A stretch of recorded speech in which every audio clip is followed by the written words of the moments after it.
الحمد لله الذي أمر بالمحبة والإخاء ونهى عن الحسد والبغضاء. أحمده تعالى على نعمة الإسلام وأشكره عز وجل أن جعلنا من خير أمة الأنام. أشهد أن لا إله إلا الله وحده لا شريك له، وأشهد أن محمدًا عبده ورسوله أرسله بالهدى ودين الحق ليظهره على الدين كله ولو كره المشركون. اللهم صل وسلم على هذا النبي الأمين محمد ابن عبد الله الصادق الأمين، وعلى آله وصحابته ذوي الشرف العظيم. أما بعد، أحبابي في الله، أوصيكم وإياي بتقوى الله تعالى وطاعته، واعلموا أن المفازة للمتقين. اللهم يا رب اجعلنا من المتقين مخلصين لك الدين، آمين يا رب العالمين. Ndugu Waislamu, kwa taufiki ya Mwenyezi Mungu Subhanahu wa Ta'ala, tumeonelea katika Ijumaa ya leo takatifu tuzungumzie juu ya unwan inayogonga vichwa vya habari katika nyumba za Waislamu.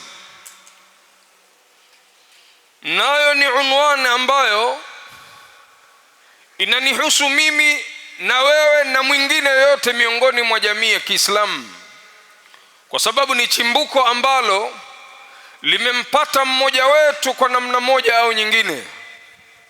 Nayo ni hasadu al-aqarib, husda za watu wako wa familia wa karibu. An-nar, khutba hii tunaoizungumzia ndugu Waislamu, ni moto allati tahriqu al-buyut, moto ambao umechoma nyumba nyingi za Waislamu. Wa huwa min a'zami al-ibtilaat,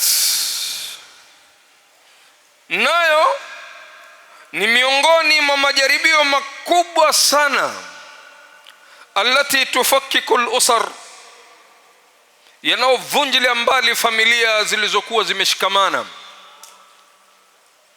Wa tufsidu silatu rahim, na ni miongoni mwa majaribio makubwa yaliyopenyeza katika hali ya kuharibu undugu.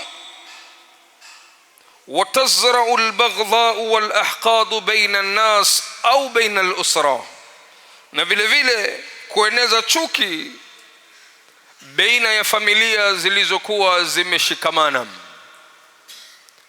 Unwani hii ndugu Waislamu yataka tuwe makini sana katika kuyaelewa haya, kwa sababu kunao wanaoyafanya haya ya hasadi kwa familia zao qasdan, kimaksudio, na kuna wengine wanaofanya mambo ambayo yanapelekesha husda iweze kutiririka ndani ya mioyo yao bila ya kufahamu. Binatija, mwisho yakawa sasa familia hazionani, ndugu kwa ndugu wameweza kuwa mbali mbali kwa sababu ya hasada ambazo zimo ndani ya familia zetu. Hasadul aqarib ba'dhuhum ba'dha, husda za familia ambazo zinaingia kwao, ule undugu unafutuliwa mbali, watu wanabaki kama baina samai wal ardh, umbali wa mbingu saba na ardhi. Kwa sababu hiyo nimeonelea ndugu Waislamu tuyaweze kuyazungumzia haya kwa kina. Wa inna min ashaddi ma yu'limu al-qalb alla yakuna aduwa al-insan ba'idan anhu, na mambo ambayo yanatia uchungu zaidi na yanaoumiza mioyo ya watu tukiwemo sisi Waislamu, ni pale panapopatikaniwa adui aliyebeba jinamizi hili la husda, si mtu wa mbali bali ni mtu wako wa karibu. Yakunu min aqrab an-nas ilaik, mara nyingi anakuwa ni mtu wa karibu zaidi.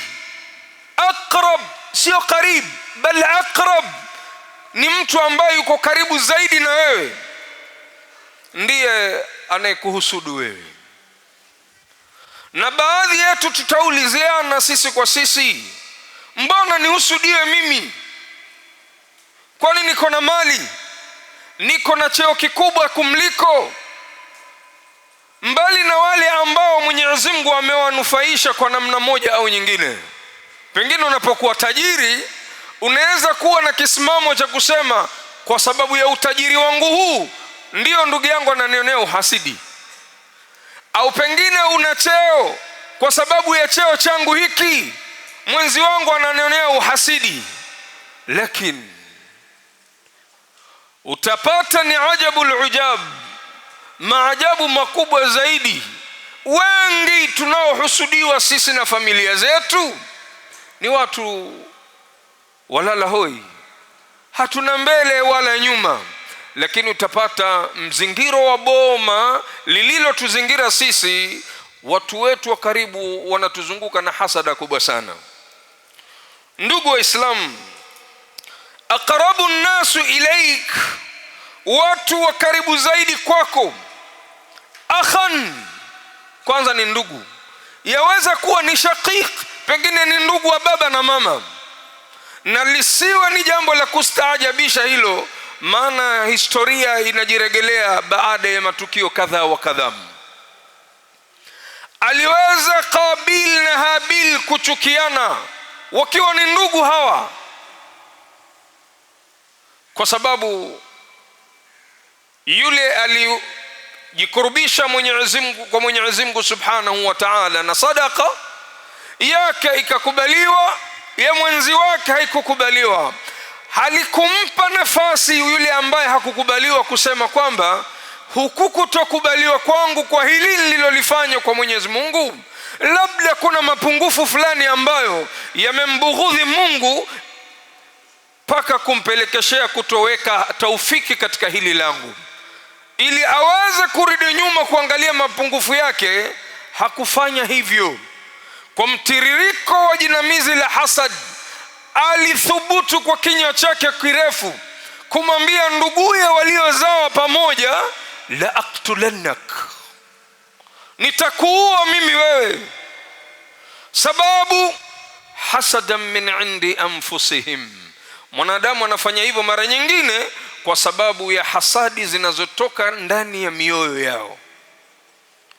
Ndugu wa Islam, watu wako wa karibu yahmilu fi qulubihim alhasad lima ataka Allahu min fadlihi, kwa kile kichache pengine Mungu alichokupa kupitia fadhila zake, basi ukahusudiwa nayo.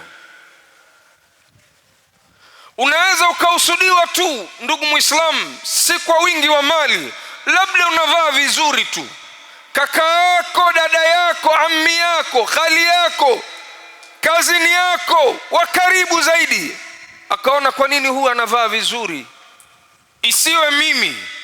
Na pengine awe naye pia avaa vizuri, kwa nini tuwe sawia na huyu bwana, mimi nivae vizuri na yeye avae vizuri?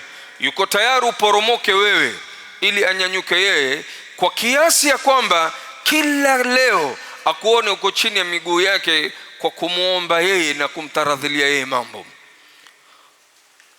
Atamani kila leo muendee nyumbani umwambie, leo sijalipa kodi mimi, nisaidie. Leo sijakula na familia yangu, nisaidie. Kwa hilo tu anatamani kuporomoka kwako, kwa sababu ili tu usipate ile luqmatu aishin, tonge ambalo lafika katika kinywa chako kwa minajili ya kujikimu kimaisha wewe na familia yako. Yaqulu tabaraka wa ta'ala fi muhkami tanzili, am yahsuduna an-nas ala ma atahum Allahu min fadlihi, je, wanawahusudu watu kwa yale aliyowapa Mwenyezi Mungu katika fadhila zake? Hasadi, ndugu wa Islam, ndio iliyomfanya Iblis al-asi kuweza kutolewa pale alipokuwa anaishi. Hasadi ndio iliyomfanya Qabil amuue ndugu yake Habil. Hasadi ndio iliyowafanya ndugu zake Nabii Yusuf kumtia ndugu yao kisimani, kumuua, mpaka kufika katika hali ya vikao. idh qalu la Yusuf wa akhuhu ahabbu ila abina minna, pale walipofika katika hasadi ya kwamba vipi Yusuf ambaye ni mdogo wetu, yeye na Ibnu Yamini ambaye ndiyo kitinda mimba chetu, wao watapendwa zaidi na mzazi wetu baba kuliko sisi ambao tunataabika kwenda mashambani na kutafuta aina mbalimbali za ajira ili kuweza kuleta lishe katika nyumba zetu. Tusipendwa sisi zaidi, wapendwa wadogo zetu hawa. Angalieni mwanzo wake, ndugu wa Islam, ulikuwa ni hasad, na mwisho wake ukawa jaribio kubwa kwa familia mzima, na tukio lililotingisha familia ya nabii wa Mwenyezi Mungu Subhanahu wa Ta'ala. Mtume sallallahu alayhi wasallam ametusisitiza sisi kama ummatul Islam, la tahasadu, la ni nahyan. Mtume anatukataza, ndugu wa Islam, si jambo la khiari la kwamba ukitaka lifanye, usipotaka uliache. La, ni ya kukataza nihaiyan, msiwe, msikaribie, msijaribu. La tahasadu, msiusudiani nyie Waislamu. Akafuatisha na neno lingine, wala tabaghadhu, wala msichukiane, kwa sababu inapoingia hasadi ndani ya moyo wako, elewa ndugu Muislamu, kinachofuata itakuwa ni hiqd, ni chuki na hasira na wivu, kwa sababu hasadi ni mbegu mama inayozalisha jamii ya khisali mbovu kwa mwanadamu. Baada ya kwamba Mtume sallallahu alaihi wasallam anatuambia tusihusudiane wala tusichukiane wala tatadabaru, wala msipeane mgongo, kwa sababu unapoanza kufanya hasad kwa mwenzi wako itakupelekesha uje umchukie. Itakapoingia sumu ya kumchukia, ndipo utampa mgongo mwenzi wako. Unapomwona amechomoza mle kwa sehemu ile, wewe unazungusha uso wako, huyo unamkimbia, kisa pengine hana hata moja analolitaka kwako, labda tu muonane akusalimie. Mandugu wangapi leo, ndugu wa Islam, wamejizoesha katika tabia zao kuwasalimu tu ndugu zao, wanawapigia simu kwa ajili ya kuwa mkua, lakini simu zao zikapotolewa mbali, zikaachiliwa zisishikwe. Kwa sababu gani? Si baada tu ya kunisalimia kuna kitu atakihitaji huyu. Kwa sababu ya hasad kumeingia chuki. Kwa sababu ya chuki kunamezesha mbegu nyingine ya tatu, kama nilivyotangulieni kuambia. Hasadi ni mama inayozalisha chuki. Hasadi ni mama inayozalisha tadbiri ya watu kupeana mgongo, kao na wakimbia ndugu zako. Baada ya kwamba Allah ametukataza juu ya hilo, ummul khabaith kama hiyo ambayo itatoa mbegu mbalimbali mbovu, wakunu ibadallahi ikhwanan. Amri ya Mwenyezi Mungu anatuambia sasa, muondoshe sifa ya hasad, itawaondokeeni nyinyi chuki baina yenu, na sifa ya kukimbiana kama ndugu haitokuwepo, na mtajenga undugu wa kisawasawa. kalbunyanu yashuddu ba'dhuhu ba'dhan, ukhuwatun qawiyatun mabniyatun ala almahabbati walmawadda. Mtajenga udugu ambao utakuwa wenye nguvu, uliotiwa mbolea ya upendo kati yenu. wakunu ibadallahi ikhwanan, na amri ya Mola wenu ni kwamba muwe ndugu.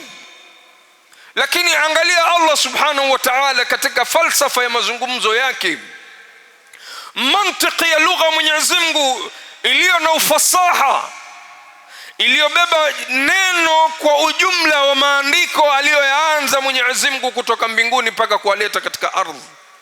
Alitanguliza nini? Wakunu, na muwe, kwa sababu kule kuwa kwa jambo yatakaniwa kwanza, innamal a'malu binniyat.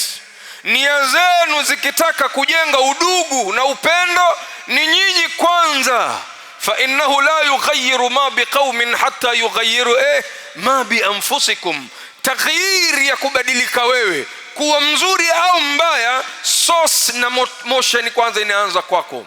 Wewe ndio unaotakaanza kupendana na ndugu zako. Angalia Mwenyezi Mungu anatuambia, Mtume sallallahu alaihi wasallam anatuambia, ala adullukum ala shay'in idha fa'altumuhu tahabbtum. Siwajulisheni nyinyi juu ya jambo ambalo lao mtalishikilia katika nyiradi zenu, wallahi mtakuja pendana nyinyi Waislamu. Afshu assalamu bainakum, salimianeni. Assalam sio hamjambo, assalam sio good morning ndugu Waislamu, assalam si maamkuzi ya kawaida. Muislamu anaitiririsha salamu kama hiyo katika sala zake zote anazozisali, za faradhi na za sunna. Pale unapokaa katika kikao mbele ya Mola mlezi ukimwambia Mungu attahiyatu wassalawatu wattayyibat, mbele unasemaje? Assalamu alayka ayuha nabiyyu wa rahmatullahi wa barakatuh, kisha assalamu alayna wa ala ibadillahi salihin. Adullukum ala shay'in, Mtume asema na wajulisheni juu ya jambo ambalo msilidharau nyinyi Waislamu. Na ukitaka kuona dalili moja ya hasad ni wanaokimbia kusalimiana kati yao, maana wanakimbia amani. Unaonaje Muislamu mwenzio anakwambia amani iwe juu yako, wao unamwambia sina haja ya salamu zako, salamu za Mungu si zake. Yeye ni amri tu anaitekeleza kama alivyoagizwa na Mwenyezi Mungu Subhanahu wa Ta'ala. Na hakukwambia assalamu min indi, amani yatoka kwangu. Wewe ikiwa utaki amani na mimi, hiyo ni yako na Mungu wako, lakini assalamu inda Allah, ndipo Muislamu akikuwa mkuu anakuambia assalamu alaikum, amani iwe juu yenu. Mnajua ndugu Waislamu, anapokusalimia Muislamu mwenzako, iwe wewe ni una chuki na yeye au la, mna maelewano mazuri au la, lakini anatamka tamko ambalo wanaoitikia tamko kama lile kwa kukuombea kwa Mwenyezi Mungu ni malaikatul kiramul barara, la ya'suna Allah ma amarahum wa yaf'aluna ma yu'marun. Unaposema assalamu alaikum, iwe ni kwa stihizai, kikweli, kiuongo, lakini imetoka ndani ya kinywa chako, kwa sababu Allahu huwa salam. Unaposema assalamu alaikum, pale pale malaika wanamwambia Mwenyezi Mungu, anamuombea mwenzi wake amani, ya rabbi barik lahu bil amni wassalam, Mungu mpe baraka huyu, apate amani, apate na salamu. Wanaoshindikiza salamu kama ile ni watu ambao hawajui kumaasi Mwenyezi Mungu Subhanahu wa Ta'ala, viumbe watakatifu ambao la ya'suna Allah ma amarahum wa yaf'aluna ma yu'marun. Ndugu wa Islam, inna hasad al-aqarib min ashad al-alam wa a'zam al-masa'ib allati tubtala biha al-qulub wal-usar.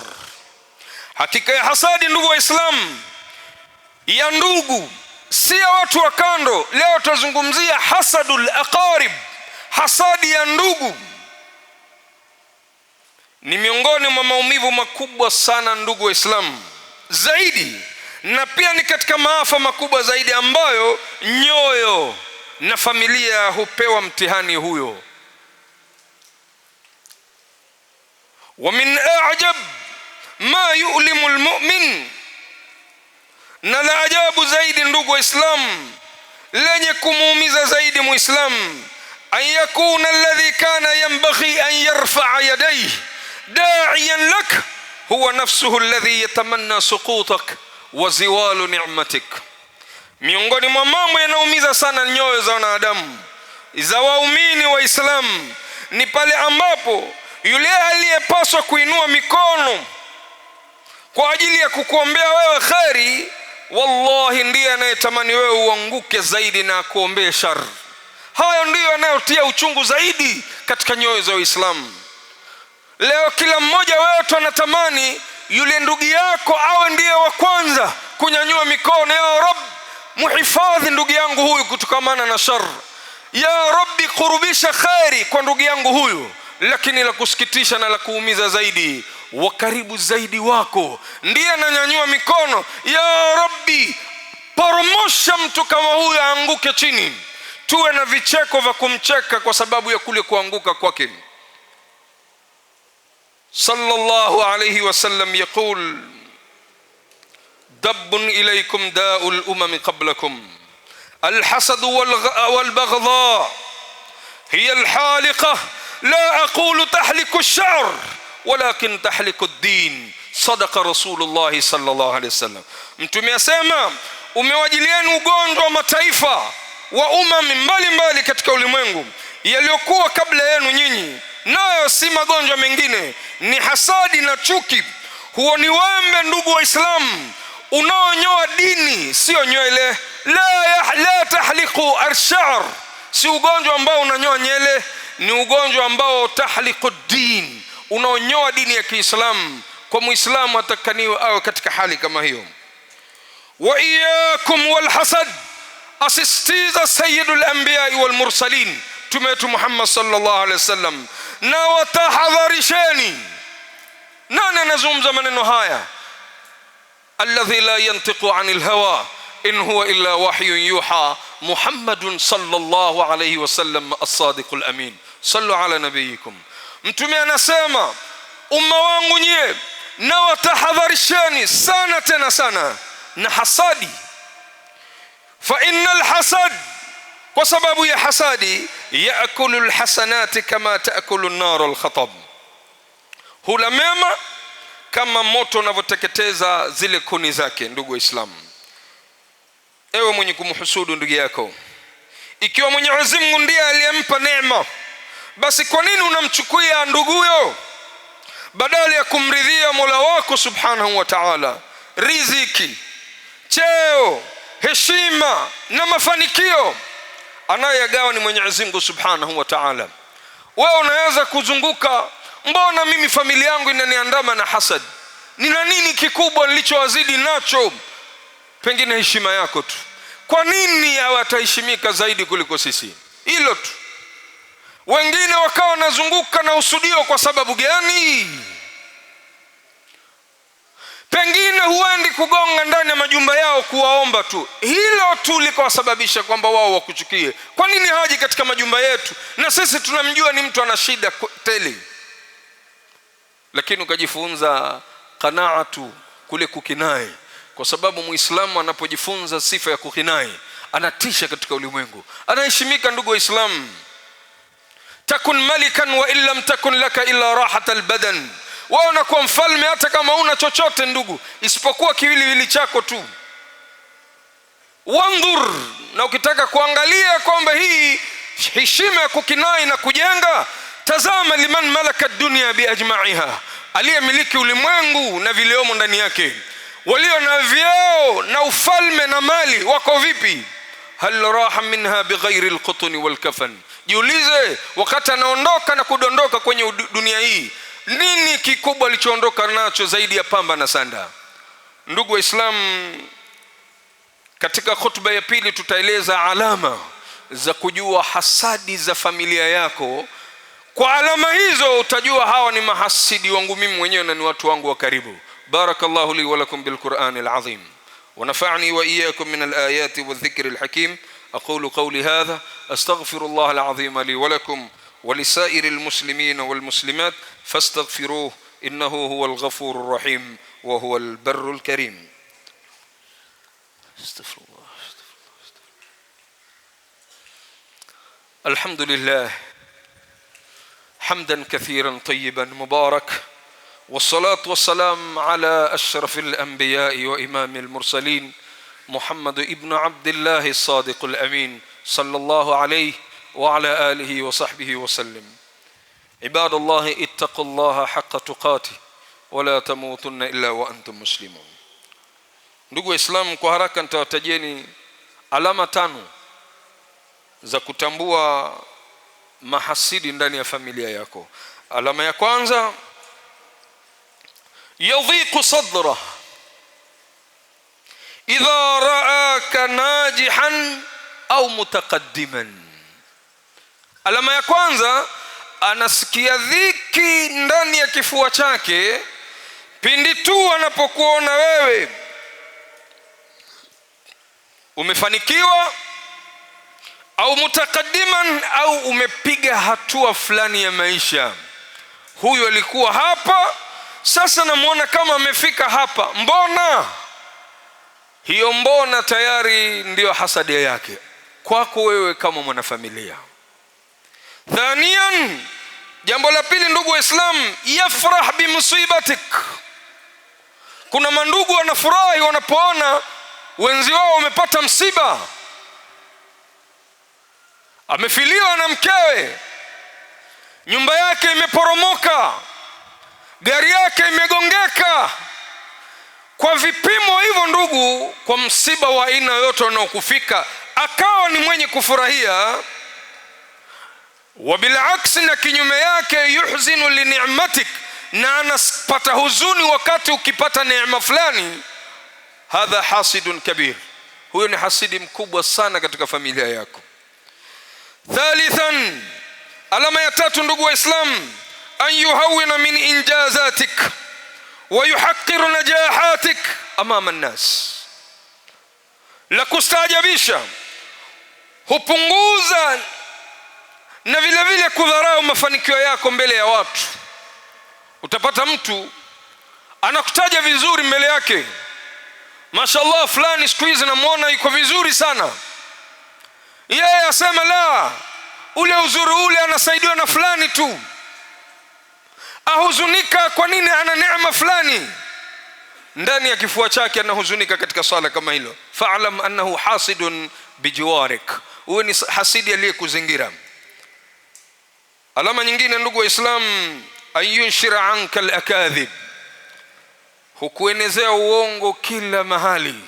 Fulani amesema hivi, fulani kafanya hivi. Wayuajjiju al-fitan, hatosheki kukuzungumzia uongo kwa watu, na bali kuchochea fitna. Wayushawwihu sam'atak, na kuharibu heshima yako. Fulani yule amekuwa mtu mzuri siku hizi, anafunga. Amwongo yule, mzinifu yule, dhalimu yule, jambazi yule. Kwa lugha kama hizi utamwona huyu mtu, wallahi alazim. Na hizi ni alama tumepewa sisi ndugu Waislamu, ili linakuna ala hadharin, tuweze kuwa na hadhari kuishi na watu wa sampuli hii. Ndugu Waislamu, nyingine ya 5, japo ziko nyingi kwa sababu ya wakati, ni kwamba hukata uhusiano wa kiundugu. Katilia mbali, sina haja ndugu yule mimi.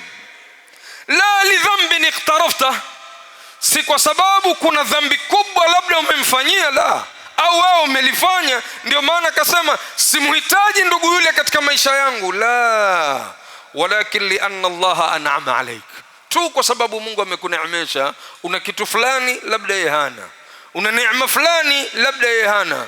Unazunguka, kaka yangu huyu mimi nimemfanya kosa lipi? Dhambi gani ambalo pengine kubwa kiasi ya kwamba linakukera ndani ya nafsi yako? Lao nitalijua ni kosa fulani nimemkosea, niko tayari kumwangukia, kumwambia nisamehe kwa kosa nililokufanyia. Lakini ukizunguka kuyatafuta ile makosa, hamna. Bas kwa sababu ya neema alizokupa Mwenyezi Mungu Subhanahu wa Ta'ala. Baadhi salafu salih wanasema, ma ra'aytu dhaliman asbah bimadhlumin min alhasid nafsun daimun wa qalbun mahmumun wa haznun la yanqati'u. Sijawahi kuona dhalimu.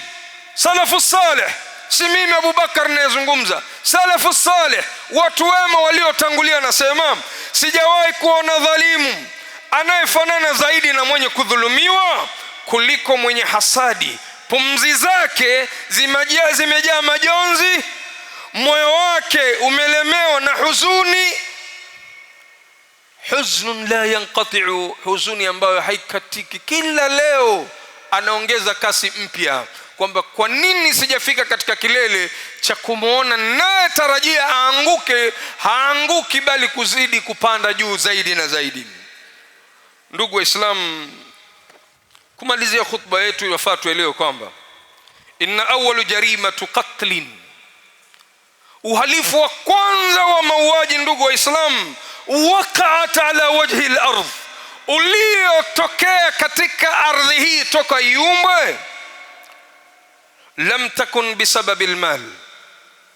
Watu hawakuuana kwa sababu ya mali. Naelezea mauaji ya kwanza yalivyoanza ardhi kuumbwa.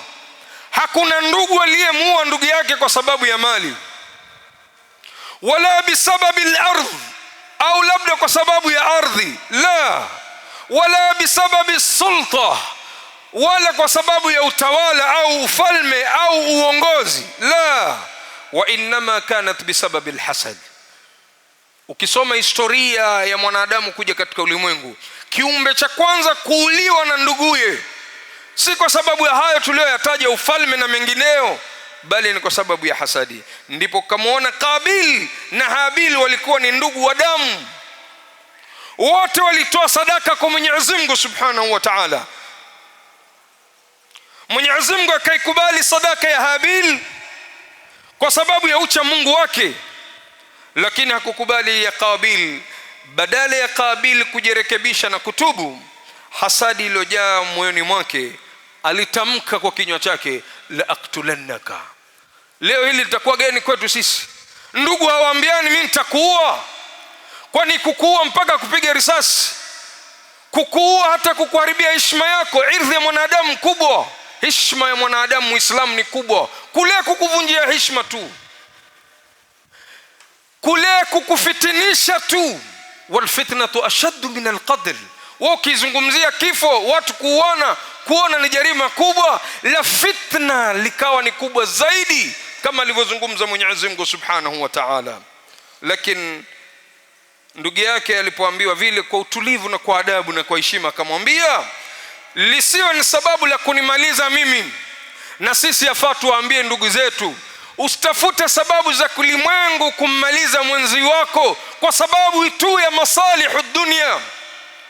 Inma yatakabbalu Allahu minal muttaqin, hakika Mwenyezi Mungu hukubali matendo kutoka kwa wacha Mungu. Lakini hasada ilimfanya Kabil apoteze akili na huruma, akamuua ndugu yake. Hivyo mauaji ya kwanza katika historia ya wanadamu yalitokamana na hasadi. Ndugu Waislamu, mengi yalitokea, kisa cha Nabii Yusuf na wengine, yote ndugu Waislamu yametokamana na hasadi. Ndugu Waislamu, fattaqullaha, tuwe wenye kumcha Mwenyezi Mungu Subhanahu wa Ta'ala, watahhiru qulubakum min alhasad, na tusafishe nyoyo zetu kutokamana na hasad. Fa innal quluba, kwa sababu hizi nyoyo idha fasadat bil hasad, zitakapofisidika kwa hasadi, fasadat biha albuyut, nyumba zinafisidika vile vile. Wataqatta'at biha alarham, vizazi vinakatika ndugu Waislamu. Wadha'at biha alukhuwa, undugu unapotelea mbali na unakufilia mbali. Wahallat biha al'anat, na kupenyeza laana zinazotoka kwa Mwenyezi Mungu, wali'iyadhu billah. Wa'lamu, yafaa mwisho ndugu Waislamu tujue, anna ni'amillahi la tunalu bilhasad, neema za Mwenyezi Mungu, wewe watafuta neema za Mwenyezi Mungu iwe za kidunia au akhera, hazipatikani neema zile kwa sababu ya hasad. Wala tazulu an ashabiha bilhiqad, wala kwa kuwatakia wenzi wako uovu ziwaondokee neema kama zile eti ili wewe upate. Hasipatikani hivyo ndugu Waislamu. Wa inma tunalu bitaa, neema za Mwenyezi Mungu hupatikaniwa kwa ajili ya kutii. washukruhu, na kumshukuru Mwenyezi Mungu, wasidqul lujui ilayhi, na ukweli wa kumtapia Mwenyezi Mungu na kumkimbilia Mwenyezi Mungu Subhanahu wa Ta'ala. Ametutahadharisha sana katika suala kama hili la hasad. Namuomba Mwenyezi Mungu kwa baraka siku kama hii ya leo, siku ya Ijumaa, atahirishe nyoyo zetu min alhasad. Allahumma tahhir qulubana min alhasad wa alsinatina min alghiba wa a'maluna min alriya wa aslih dhata baynina wa alif bayna qulubina waj'al ikhwanan mutahabbina fik ولا تجعل في قلوبنا غلا للذين آمنوا ربنا إنك رؤوف رحيم. اللهم يا رب من أراد بالإسلام والمسلمين خيرا فوفقه لكل خير، ومن أراد بهم سوءا فاجعل كيده في نحره ورد كيده عليه واجعل تدبيره تدميرا عليه يا قوي يا عزيز. يقول تبارك وتعالى في محكم تنزيله بعد أعوذ بالله من الشيطان الرجيم: إن الله وملائكته يصلون على النبي يا أيها الذين آمنوا صلوا عليه وسلموا تسليما. ورضي الله تعالى عن أصحاب رسول الله أجمعين، خصوصا الخلفاء الأربع أبي بكر وعمر وعثمان وعلي وجميع صحابة رسول الله أجمعين. إن الله يأمر بالعدل والإحسان وإيتاء ذي القربى وينهى عن الفحشاء والمنكر والبغي يعظكم لعلكم تذكرون. اذكروا الله العظيم يذكركم واشكروه على نعمه يزدكم ولذكر الله أكبر والله يعلم ما تصنعون. أقم الصلاة يرحمكم الله.